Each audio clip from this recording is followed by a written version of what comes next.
Assalamualaikum warahmatullahi wabarakatuh. Baiklah, pada pertemuan kali ini yaitu pertemuan pertama mengenai geometri ruang, yaitu bangun ruang dan unsur-unsurnya.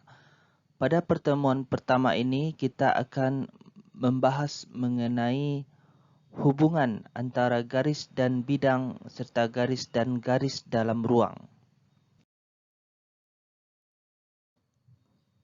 Titik, garis, dan bidang disebut unsur-unsur ruang.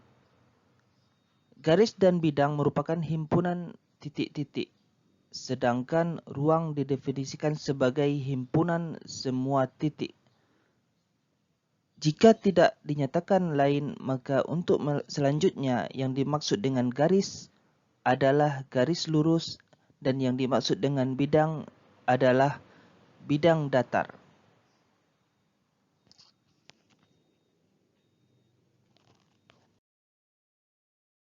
Sekarang perhatikan kembali kesepakatan tentang cara penamaan titik, garis, bidang, dan sudut. Yang pada umumnya nama-nama titik ditulis dengan huruf Latin besar, misalnya A, B, C, D, P, Q, R, dan seterusnya. Nama-nama garis ditulis dengan huruf Latin kecil, misalnya A, B, C, D, K, L, M, dan seterusnya. Nama-nama bidang ditulis dengan huruf kecil pertama dan abjad Yunani, misalnya alfa, beta, gamma, delta, dan seterusnya.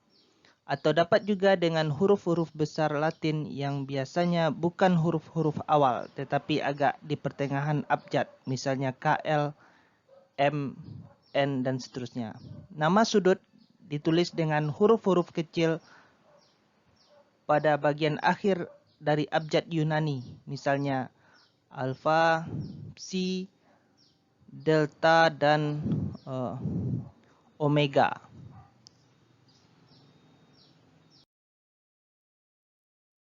Juga kita dapat menggunakan beberapa singkatan tertentu yang biasa digunakan dalam pembicaraan geometri ruang, antara lain sebagai berikut. Titik A, B yaitu titik potong garis A dan garis B. Titik A dalam kurung A, alfa yaitu titik tembus garis A terhadap bidang alfa. Kemudian garis dalam kurung alfa, beta yaitu garis potong antara bidang alfa dan bidang beta. Bidang ABC yaitu bidang melalui titik A, B, dan C. Bidang A, P yaitu bidang melalui garis A dan titik P. Bidang dalam kurung A, B yaitu bidang melalui garis A dan garis B.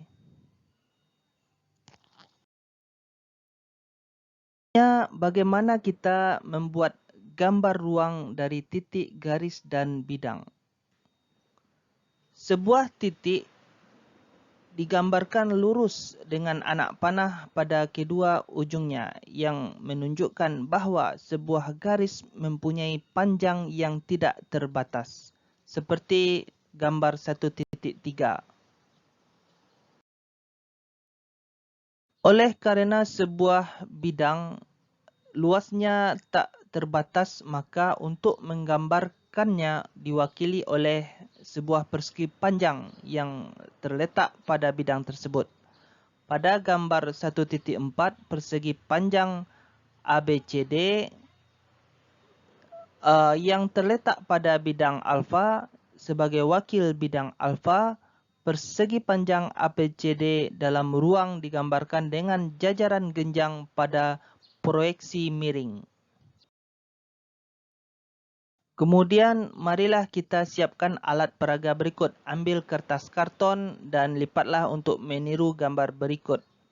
Dapat pula ambil kotak, sobeklah sisi-sisi kotak dan sisakan bagian samping, bagian belakang, dan dasar kotak. Ini adalah bagian samping, ini adalah bagian belakang, dan ini adalah bagian dasar kotak. Kemudian letakkan lidi-lidi dan tusuklah lidi-lidi yang lain seperti gambar 1.5. Amatilah lidi-lidi tersebut. Adakah yang berpotongan? Adakah yang tidak berpotongan? Kita dapat menambah tusukan lidi atau meletakkan pada alas. Kalau kita menganggap lidi-lidi seperti garis, maka kita dapat melihat kenyataan bahwa dua buah garis dalam ruang yang tidak berimpit dapat terjadi beberapa kemungkinan.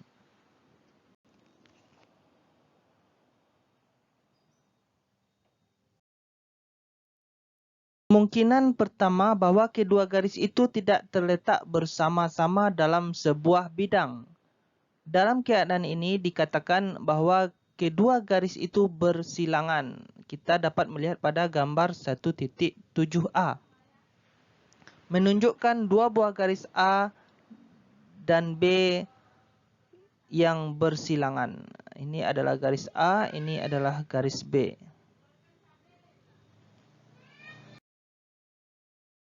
Jadi dua buah garis disebut bersilangan jika keduanya tidak terletak pada sebuah bidang. Ini merupakan garis yang bersilangan. Dua buah garis dikatakan sejajar jika terletak pada sebuah bidang dan tidak mempunyai titik persekutuan. Bisa kita lihat ini adalah garis yang sejajar. Sangat penting kita perhatikan cara membuat gambar dari dua garis yang bersilangan agar secara tegas membedakannya dengan gambar dari dua buah garis yang berpotongan. Perhatikan sekali lagi gambar 1.7b dan 1.7c. Yang mana 1.7b ini adalah garis yang bersilangan dan gambar 1.7c merupakan garis yang sejajar. Merupakan garis yang berada pada kedua-dua garisnya terletak pada sebuah bidang.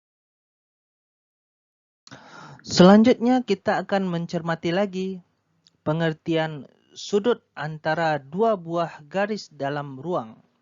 Jika kedua garis itu saling berpotongan, maka yang dimaksud dengan sudut antara kedua garis itu adalah sudut lancip yang terjadi pada perpotongan dua garis. Gambar 1.8 ini P sudut antara A dan B. Gambar 1.9 ini C sudut antara garis G dan garis H.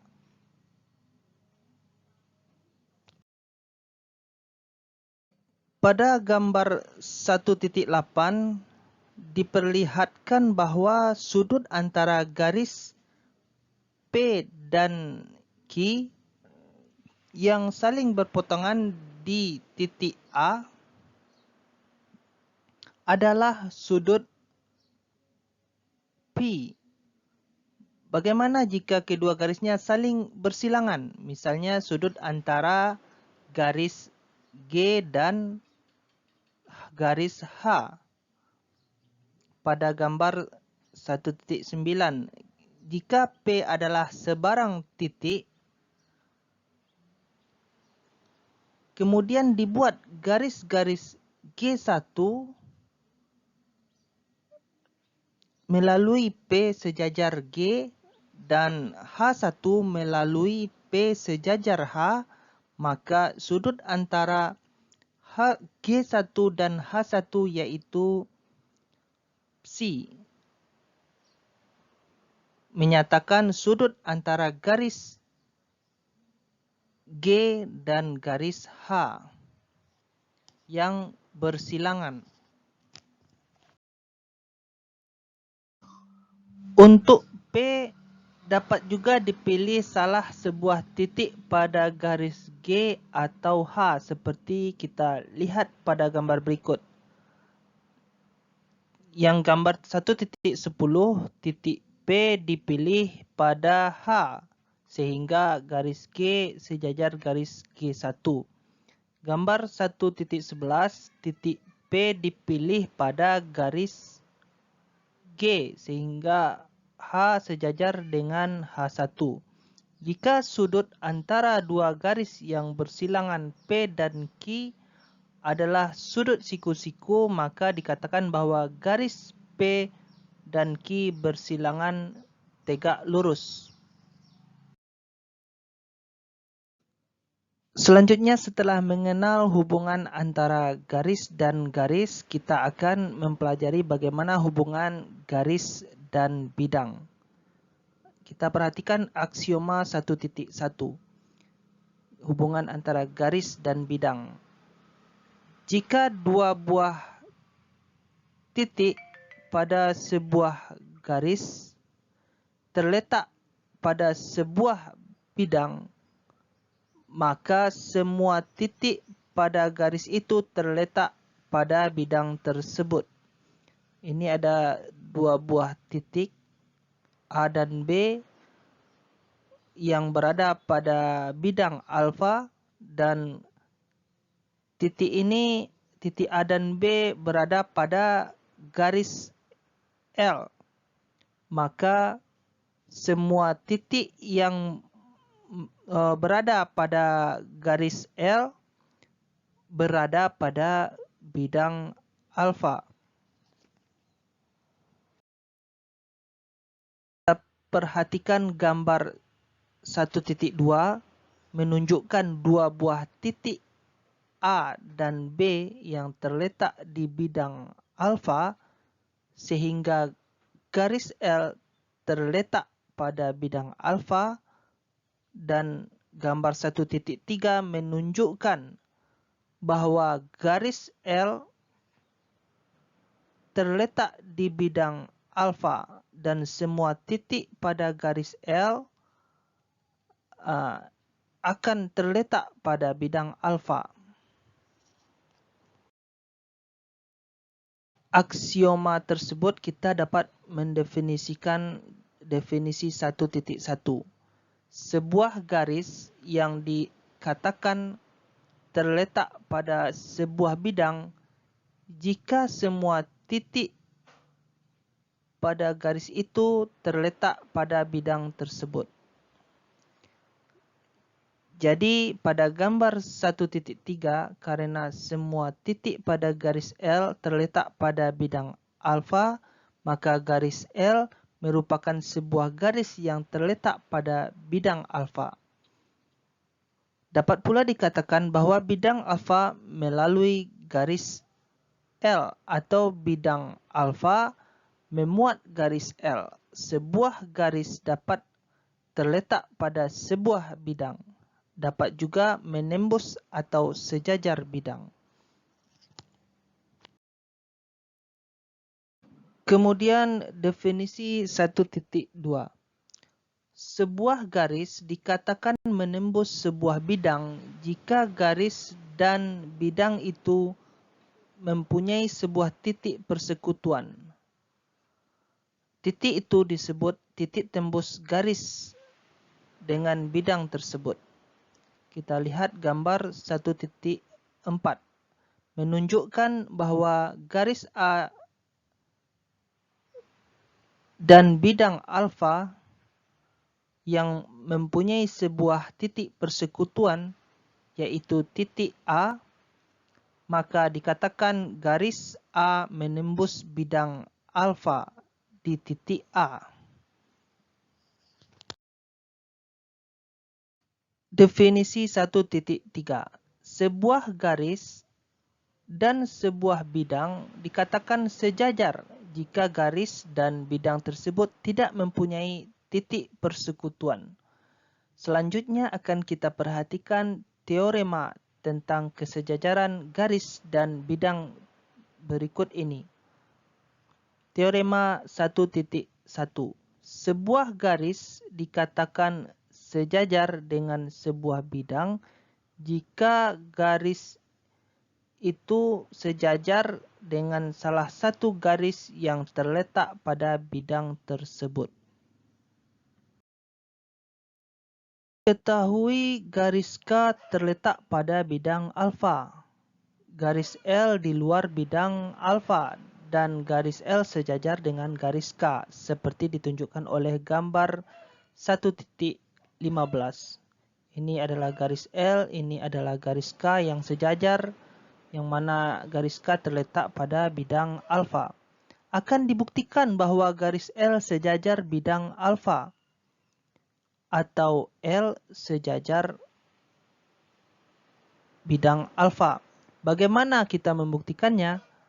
Pada pengertian dua garis sejajar dinyatakan bahwa dua buah garis itu sejajar jika terletak pada sebuah bidang dan tidak mempunyai titik persekutuan.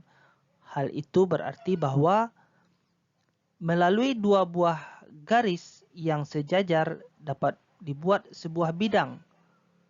Pada pembuktian ini, maka kita dapat membuat sebuah bidang yang melalui garis L dan K. Namakan bidang itu sebagai bidang beta. Ini adalah bidang beta.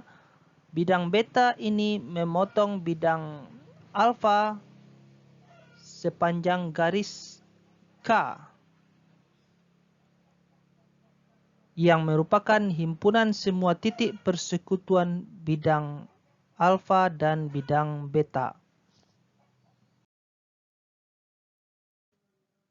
Selanjutnya kita masuk ke contoh. Buatlah gambar dari sebuah balok PQRS dengan bidang alas ABCD dan rusuk-rusuk AP, BQ, CR, dan DS. Sebutkan 4 garis yang bersilangan dengan CR. Buktikan bahwa PQ dan CR bersilangan tegak lurus. Kemudian apakah PR sejajar dengan bidang ABCD? Karena tidak ada ketentuan mengenai ukuran balok, maka Anda dapat secara bebas memilih ukurannya. Gambar 1.17 menunjukkan balok ABCD PQRS yang dimaksud, maka AB tidak terletak sebidang dengan CR. Ini adalah AB, tidak sebidang dengan CR. Karena CR memotong bidang ABCD yang melalui AB. ABCD yang melalui AB.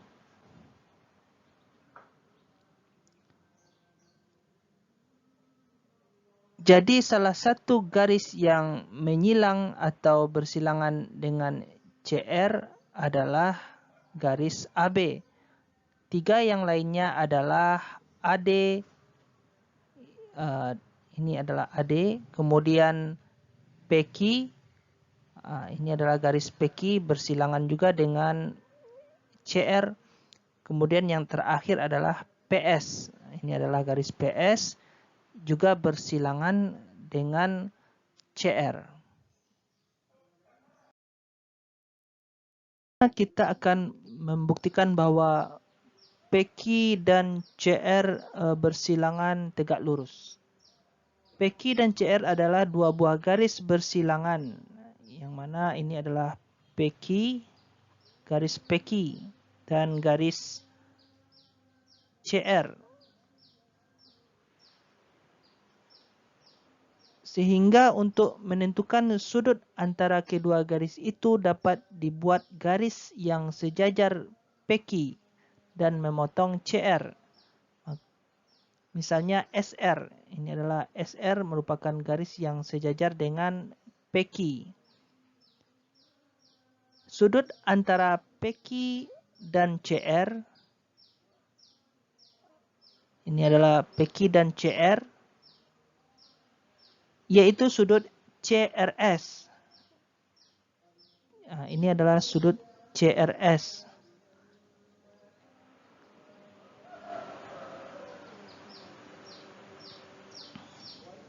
Karena CRSD sebuah persegi panjang, jadi sudut CRS siku-siku. CRS merupakan sudut siku-siku yaitu 90 derajat. Ini berarti sudut antara PQ dan CR siku-siku. Dengan perkataan lain, kita telah membuktikan bahwa PQ dan CR bersilangan tegak lurus. Untuk menyelidiki apakah PR sejajar dengan bidang ABCD, kita hubungkan P dengan R. Maka akan terdapat garis PR. Dan A dengan C, maka akan terdapat garis AC. Karena AP sejajar dengan CR, ini adalah AP sejajar dengan CR, dan AP sama dengan CR, maka APCR sebuah jajaran genjang. Jadi PR sejajar dengan garis AC. Ini adalah PR sejajar dengan garis AC. Karena PR sejajar dengan garis AC, sedangkan AC terletak pada bidang ABCD, maka menurut teorema 1.1 garis PR terletak sejajar dengan bidang ABCD. Yang mana teorema 1.1 menyatakan bahwa sebuah garis sejajar dengan sebuah bidang apabila terdapat sebuah garis yang sejajar dengan yang berada pada bidang tersebut. Mungkin untuk materi ini kita cukupkan. Wabillahi taufik wal hidayah. Assalamualaikum warahmatullahi wabarakatuh.